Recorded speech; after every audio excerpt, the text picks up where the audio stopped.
第4章最後的對決。政府終於下定決心，要不惜一切代價消滅亞強。他們在港島布置了一場陷阱，用無人機散布聲波武器，試圖減緩他的速度。同時，軍方調來了一架電磁脈衝炮，聲稱能瞬間癱瘓他的行動。2028年11月1日清晨的維多利亞港邊，亞強被圍困了。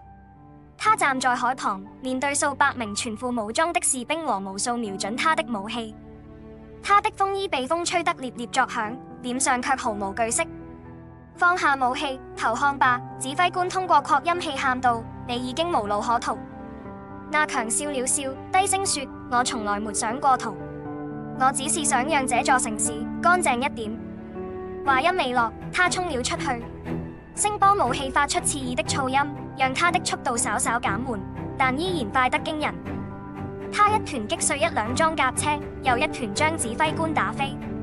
士兵們開火，子彈卻只能追着他的殘影。就在這時，電磁脈衝炮發射了，一道藍色的光芒劃破天空，正中亞強。他狼了一下，第一次停下了腳步。士兵們衝上前，將他按倒在地，手銬和鎖鏈迅速套上。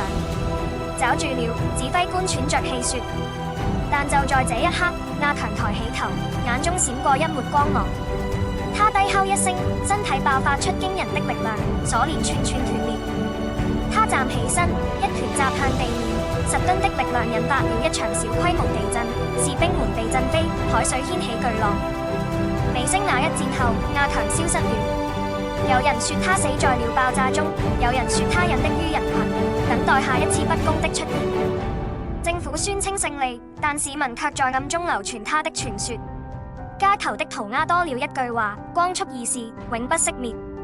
2028年的香港依然充滿矛盾和混亂，但在某些夜晚，當不公義的陰影再次籠罩，有人會聽到一陣風聲，仿佛那個中年男子仍在某處，以光速奔向正義的戰場。